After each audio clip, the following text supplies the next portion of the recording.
Yeah, it's more like 2 decades almost. Or Passerby. Oh, Those things were all Passerby, yes. Futura ended up getting arrested at the end of the night. Oh, here's what it's supposed to be, or Yeah. here's what it was. No, there was no. Here's what it is. Like, this is. Yeah. Yes. Oh, yes. Hey there, it's me, Roxy Cottontail. You might know me as a DJ, artist, designer, and New York City party promoter, or from my bunny logo. I'm putting all that on the table and writing about the years that transformed music and the New York City scene. I've interviewed 250 friends and colleagues I admire. I ask all and reveal all. Please join me and the tales to rediscover the 90s and the Y2K magical landscape of music, art, technology, and streetwear. This is Roxy's Tales. So what's your name? Who are you? What do you do? I am Mike Saes. I am not all of the above, but many of the above. But I guess I'm still currently a struggling entrepreneur and figuring it out. But I'm known most for probably bridging runners around the world, and sort of I kind of help start a movement of cool people sweating, and it's growing by the minute and by the mile. So I'm known for that, but Downtown NYC, some people call me the mayor. I consider myself infamous, not famous, but sort of been kind of a downtown True Yorker since birth. So yeah, that's who I am. I'm a True Yorker.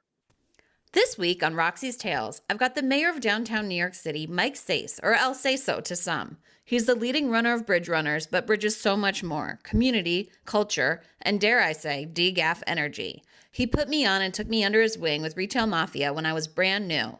The knowledge and connections still impact me to this day. Without further ado, Mike Saes. And Sure. we met how? We met downtown, and maybe it was daytime. That was 6s and 8s was around before. If it was out, I'm assuming we met before we partnered at Sway. So I'm sure it was before then. I'm wondering if it was daytime, Sweet and Vicious or something. That's Spring Street for sure. Maybe even at Russ's store. Yes, that's why I'm gonna guess it was daytime. Now it's starting to come to me. Yeah. So I know that you're infamous and a legend in your own right. So I already know the answer to this question is, were you going out prior to my clubs? And if so, where were you going and why? Which decade? Exactly. You're an OG. So I know you were making your mark way before I came along. I grew up in Greenwich Village, so I was like, my building connected to Mars, and Nels was a couple blocks away, and Roxy's was 6 blocks away, which I only went once or twice when it was Roxy's, more times when it was 1018s, but a bunch of parties back in my day.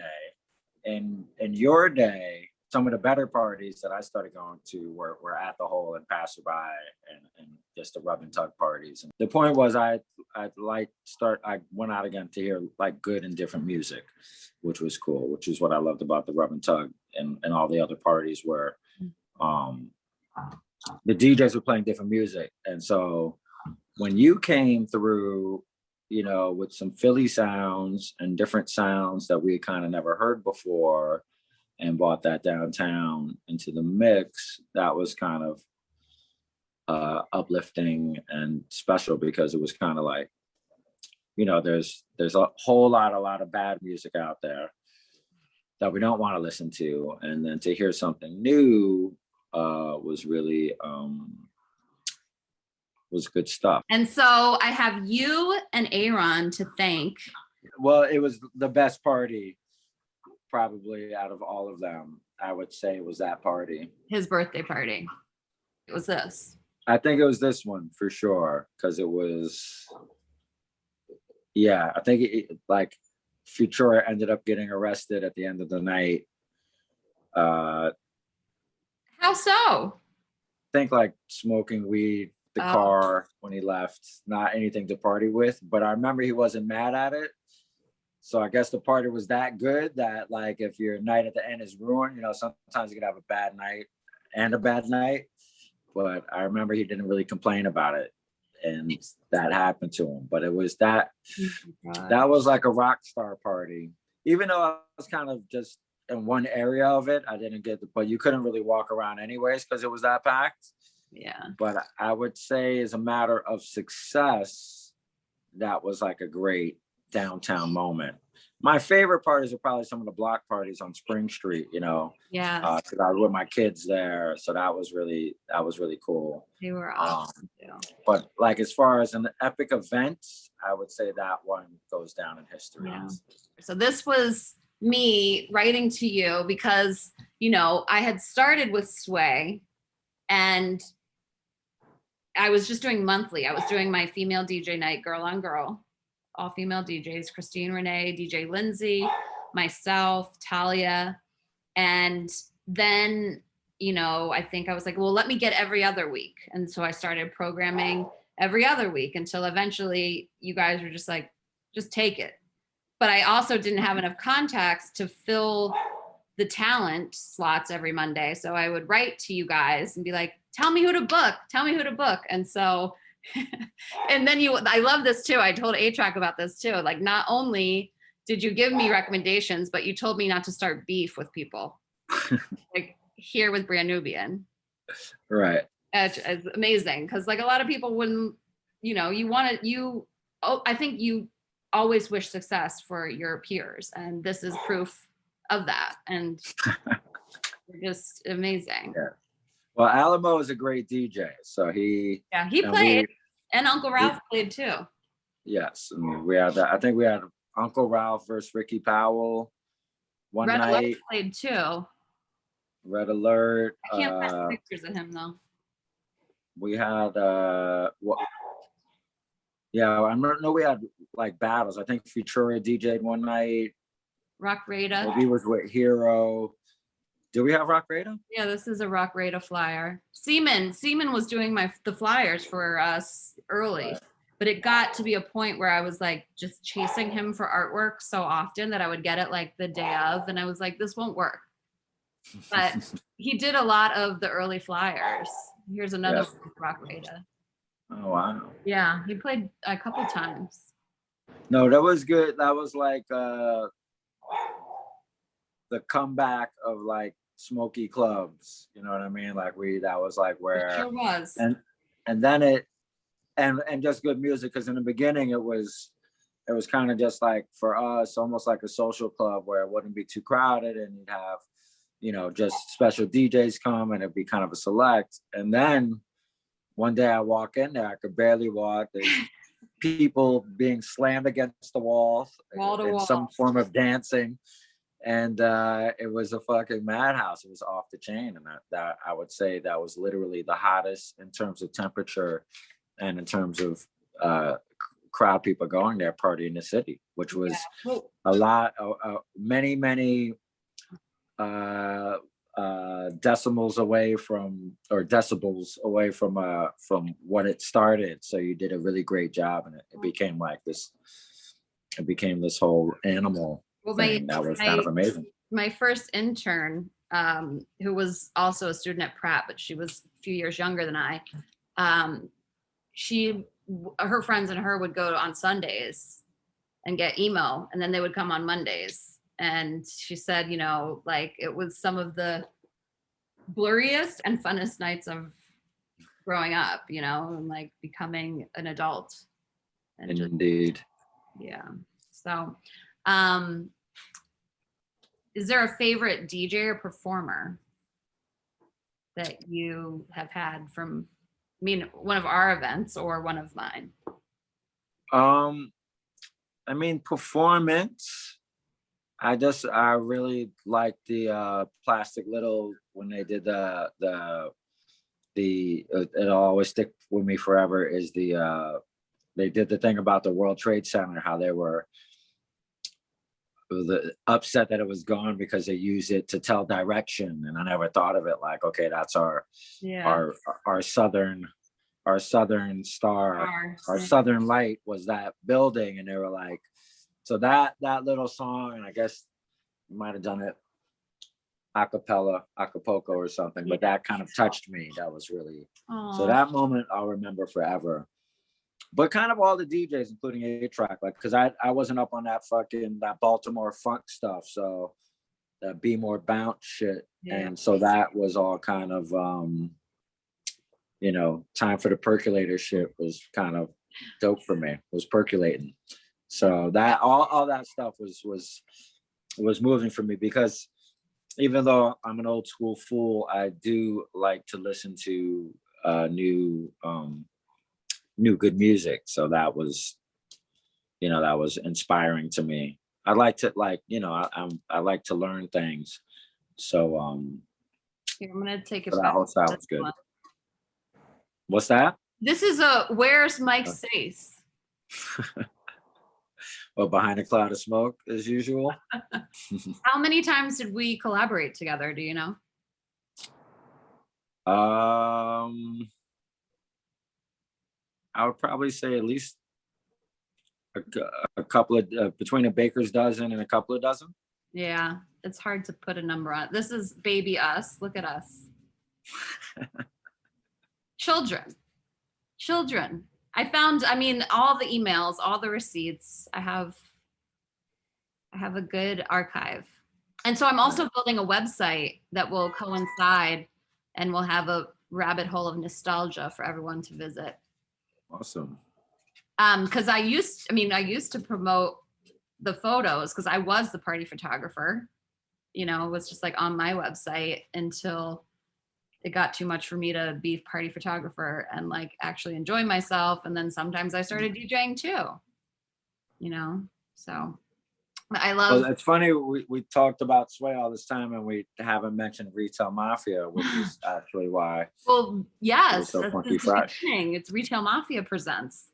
Yes. So did you meet anyone through myself that changed your like outlook, trajectory, or just mindset in any way? At that same time when we were doing that is when I first started Bridge Runners, so that was like 2003, 2004, 2005. So it's kind of like go to the hat, recruit people at La Esquina. And so just kind of being, and then we started doing Magoo. Yes. Oh, yes. I would Yes. come to the dinners there. That was an amazing night. Yeah, so that was all, flyers. that was all running for me in the beginning. That was the beginning. So any people that I would have met in that scene that you helped create, potentially ended up running with me, like the Kai Regans and other people that I kind of hooked up with during and through Aaron. So kind of like, the same way Aaron connected you with people, he connected myself in that whole scene. You had that like on lock, and then Aaron had like the weirdos and the skaters, and I had all the music nerds. So like the mix, it now makes sense, like talking to you, like how it merged and melted so well together. Yes. Well, it was the energy, like we were lucky because like life and all that stuff, that was kind of the end of the good stuff. But then 2003, 4, 5 with the block parties and the vibes and the Monday nights and all that stuff, that brought New York City energy back. So that was good. We were lucky that we got to capture that flow because, that vibe comes in and out of New York. It's not a constant, Yeah. It's not always popping out, in the streets. And we happen to have captured that, and the combination of the cool things going on with the art and the music and the old school kind of worked really well. Do you have a memorable or iconic interaction at one of my events? I don't know, they're all kind of coming in and out, but I just recall you being the hostess with the mostess, Oh. and kind of being extra in a good way. You know what I mean? So like I remember you being efficient at what you did and not kind of worrying about it. You know what I mean? That's why I think we left everything in your hands. I mean, Because I think that you probably did a better job than us. you guys pretty much handed me over the night, but I was still paying you to host. It was like, okay, I still need you to come, so show up to collect your money. Right. But you guys were so supportive, and I think you both had other things going on. Having that home base, I always just felt like Sway was my living room, and I could have everyone there and do whatever I wanted. And it wasn't really until the smoking was a big draw for a lot of people.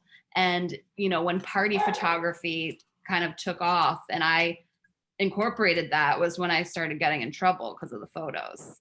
Huh. And it changed for a brief period. It went through waves up and down of, this is not acceptable, or it is, it's fine.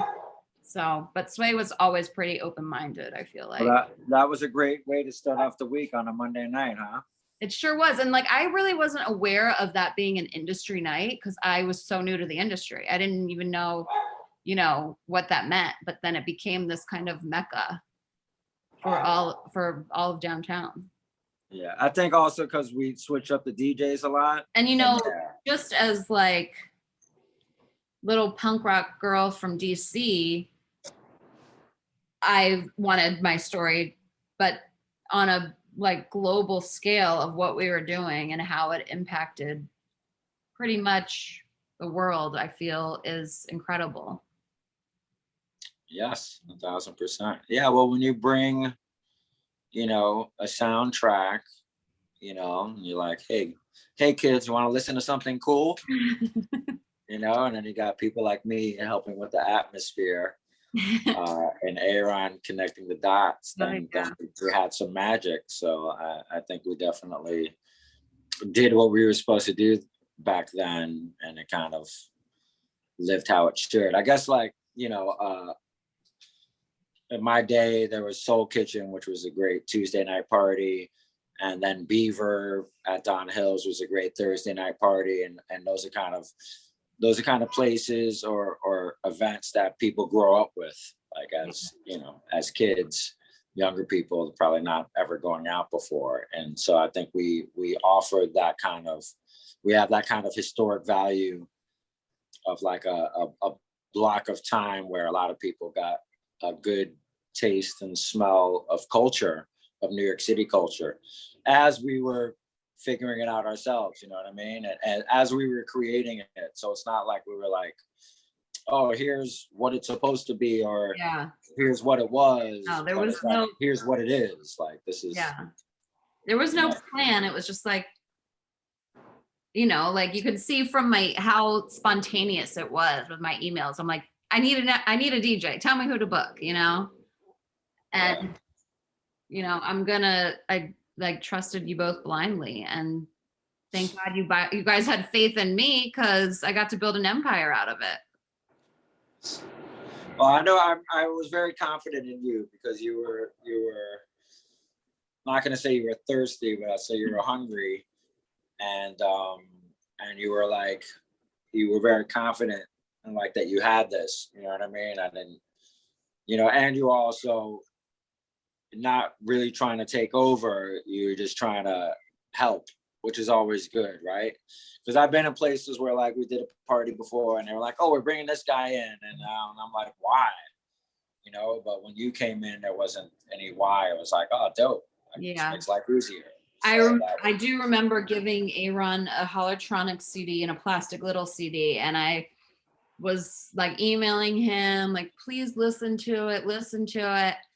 And it took probably about a month for me to annoy him enough. And once he did, he's like, okay, when's our first thing? These guys are great. Wow. And he's like, I can't even believe this shit. And so, it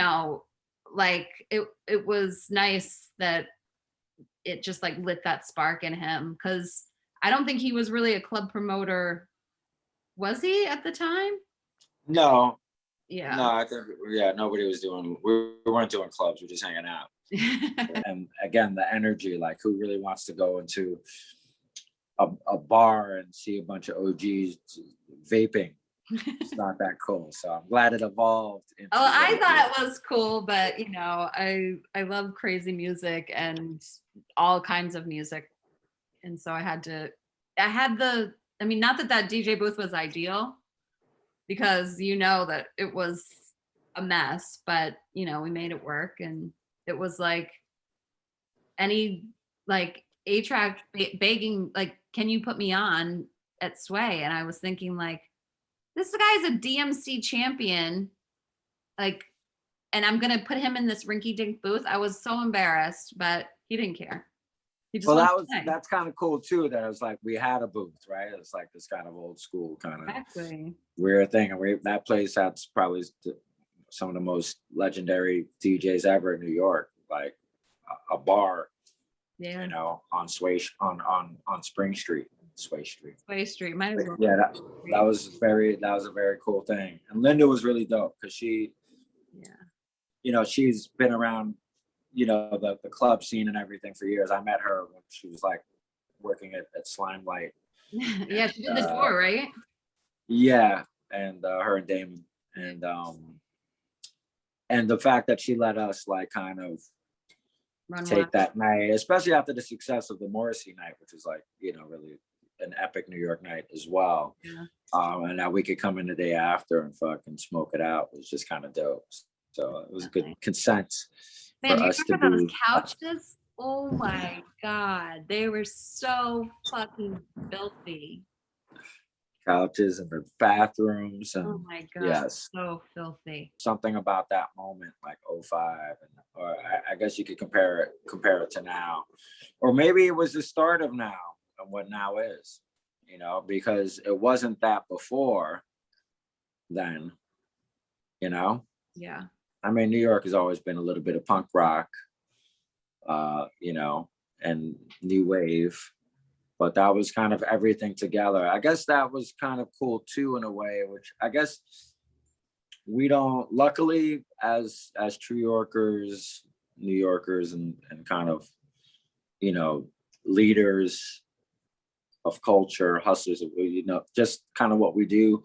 We don't really see a color line between us, but when you really think about it, at the end of the day, it was blacks, Asians, and white people, and you know, nothing that you would analyze now, but it was just a total mix of everything. There was never any, there was no second class.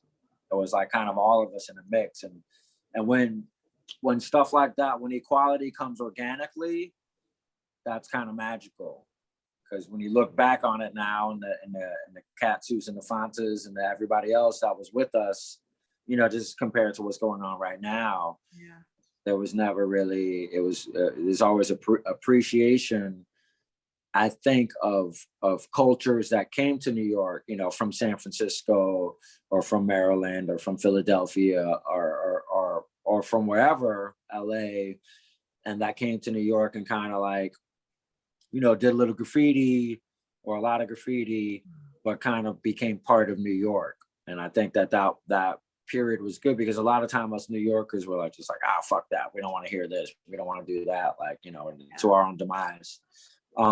But I think that equality, without looking at it or without thinking about it or even knowing how to spell it, was on full display during that time era for men and women. You know, the whole girl on girl thing, and, you know, females, just, you know, that was just part of our lifestyle. And sometimes you don't really appreciate that, which is good in a way, because we take equality for granted. Yeah. But we definitely displayed it and showed people like what life should be about. You know, everybody was, whether you were gay or straight or black or Asian or whatever it was, and nothing really mattered. Everything was just kind of, you know. I was always super proud of like the door policy, and like, you're not going to get rejected if you're overweight, or you're not going to not get in if you don't look a certain way. And that always like that judgment I just always had a problem with nightlife. And I was so like, that was something that I cherished about Sway. It was like, it's for everybody. Yeah, we were like the anti-club. Like, we were like, you know, this is where the degenerates go to fucking listen to really good fucking music, you know. I you know, you can't really take that away from it either, because that's really what it was about. You know, it was people going to listen to a DJ and learn. So that was a big part of it. But that was, again, something we took for granted, right? It would never be a regular DJ, you know, like what you could maybe DJ. Was it even once a month that you could return, or was it even longer than that? You know, again, it's like you're investing your nights, you know, you're losing sleep, and you would hope that what you're taking something home with you, that you're absorbing something. And I feel that everybody that went out, you know, they might have taken a stranger home, or a song home. Yeah, or a new song. Yeah, a song home, or a new flavor, you know. Yeah, but or I a think brand, you went home with something. or a brand you might like. Yes.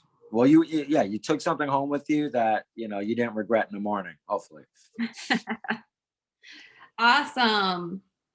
Thank you so much, Mike. Thank you. And let me know anything I could do to help. Okay, thank you. Thank you. All See you right. soon. Okay. Bye. Thanks for hopping by. That's it for this week. Don't forget to subscribe, like, share, comment, and stalk. Bounce, little kitty.